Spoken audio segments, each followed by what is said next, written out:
Le traditionnel concours de belote du football club d'Ambar Nijmegen n'a plus lieu le 26 décembre, mais bien ce 17 février. Ils étaient 56 à prendre leurs atouts et à couper à cœur ou à pic pour remporter la plie. En 3 tours de 20 manches, les points s'accumulent, tout le monde espère gagner le premier prix. Quoi qu'il en soit, chacun sera récompensé du meilleur joueur de la soirée au dernier, du plus jeune au doyen de 89 ans. Chaque joueur qui participe repartira avec un lot, donc les lots ont été récupérés chez les commerçants des alentours, donc que ce soit Reichshofen, Niederbronn ou même Sturzelbronn. Donc tous les lots ont été récupérés un petit peu chez tous les commerçants qu'on remercie de leur générosité. Le football club d'Ambar Nijmegen peut compter sur la famille Eiermann et Laurent Roth. Fidèles au poste, ils seront encore de service pour les prochaines festivités. Donc les prochains événements, à part les matchs, comme dit, il y a la chasse aux œufs. Donc la chasse aux œufs, ce sera un samedi, je n'ai plus la date en tête. Mais c'est bien parce qu'il y a 2 parcours qui sont effectués, un pour les tout jeunes et un pour les plus grands. Et ensuite, il y a le 7, 8 et 9 juillet où on a notre traditionnel Mesti et feu de la Saint-Jean avec un petit feu d'artifice pour couronner le tout.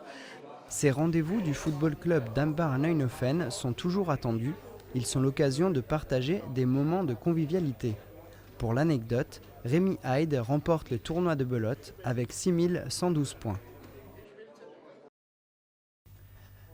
Mis en place par le Parc naturel régional des Vosges du Nord et les communautés de communes, la mission Mutarchi donne un accès gratuit à des conseils pour la rénovation des bâtis d'avant 1948. Ces maisons sont particulières. Elles sont construites avec des matériaux locaux, pierre, bois, argile. Pour bien conseiller, il faut bien connaître. Différents aspects ont été identifiés dans le parc naturel régional des Vosges du Nord. Donc effectivement, dans un milieu majoritairement rural, on a essentiellement des fermes qui sont soit des maisons cours, soit des maisons blocs. C'est les 2 types principaux. Dans le guide qu'on utilise régulièrement au conseil, il y a également les maisons qu'on trouve en ville, des maisons ouvrières, des maisons de ville, des maisons de maîtres. Ces particularités donnent des conseils particuliers, liés notamment au traitement de l'humidité. Par rapport au grès et aux pans de bois au torchis, ils sont également très perméables à la vapeur d'eau. Donc toute l'humidité qu'on crée dans le logement va avoir tendance à être absorbée par le mur et doit pouvoir ressécher par l'extérieur. D'où la préconisation de mettre en place des enduits à la chaude, des peintures minérales pour permettre à cette humidité de ressécher par l'extérieur et éviter qu'elle reste bloquée dans le mur et qu'elle crée des désordres.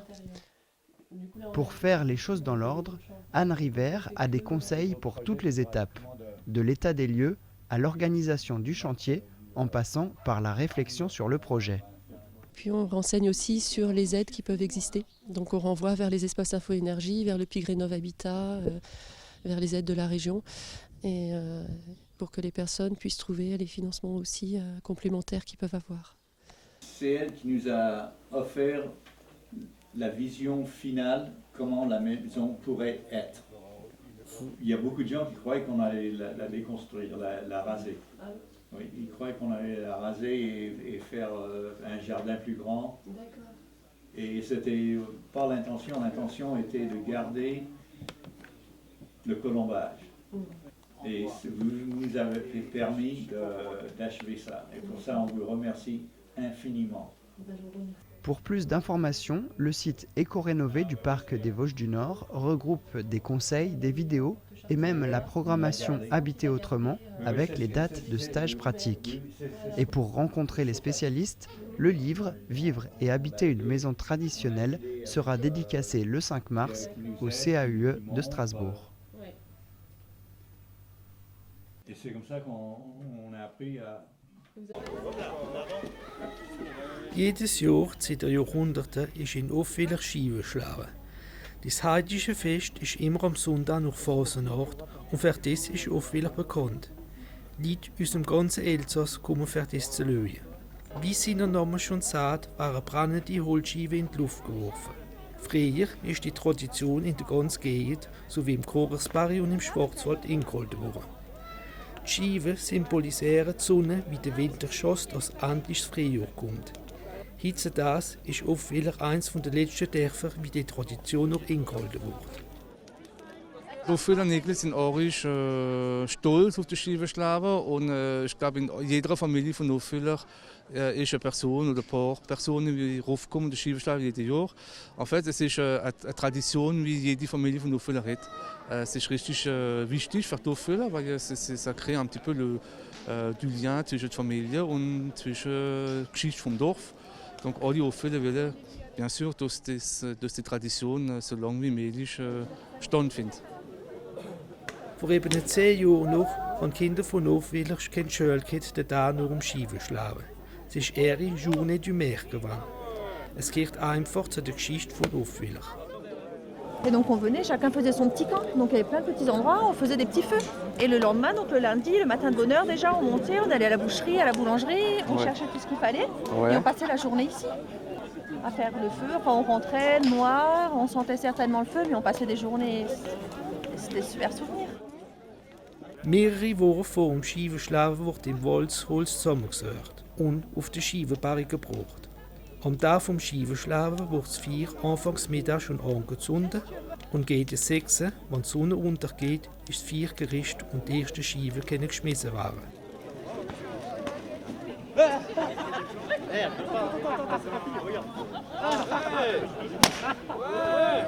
Leute wie alle Jahre kommen, bringen auch ihre Freunde mit, für das Fest zu entdecken. Und gemeinwinst ist, dass das Fest nur lang weitergeht, denn nach den ganzen Jahren Schieferschlagen ist es authentisch geblieben und hat immer einen großen Erfolg. Schieferschlagen im Wald sind wir noch das einzige Dorf im Elsass, wie es machen. Und der Wunsch, den ich habe und wie wir konkretisieren wollen, das ist, alors es ist auch modest, aber das muss eng schreiben, au Patrimoine immatériel de l'UNESCO. Donc da haben wir jetzt schon angefangen. Es dauert aber 6-7 Jahre, bis es ankommt. Aber wir haben gesagt, es wäre nicht ganz unmöglich. Schieferschlagen ist nicht so einfach. Für manche ist es ganz natürlich, aber für andere muss es ein paar Mal probiert sein, bis das es mal klappt. Mais comment on fait? Comme ça? Mais non.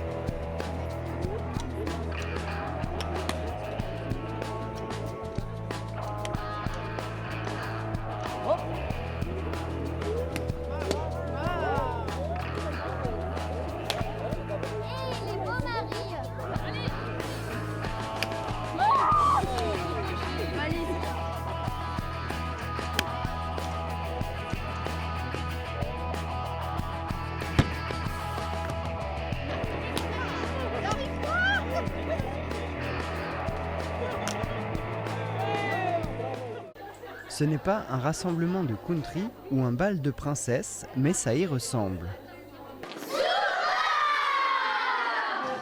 L'école René Egles de Gumbrechtshofen organise une soirée Zumba déguisée. Et j'espère que vous allez bien vous amuser. Ça va être un moment joyeux, dansant. Dans la salle polyvalente, les plus jeunes enchaînent les chorégraphies, reproduisant les gestes et les danses de Céline, Evelyne et Leslie. Alors d'abord, c'est une initiative de mes collègues à la base, puisque ça a déjà été fait. Et donc je tiens à les remercier par cette occasion, puisque sans une équipe comme j'en ai une, on ne ferait rien. Et ensuite, il faut aussi avoir l'appui des parents qui sont partants pour organiser ce genre de manifestation. Et enfin, il faut le concours des professionnels comme Céline Schmalz qui nous fait la joie de participer à cette animation et de nous l'animer toute la soirée.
Les parents ont préparé des gâteaux et des rafraîchissements. Chaque petit a reçu une récompense. Ensuite, les adultes prennent le relais sur la piste de danse. Les fonds récoltés serviront à financer une semaine de classe musicale à la Hoube en mai prochain. Le groupe scolaire a prévu encore d'autres animations d'ici là à suivre.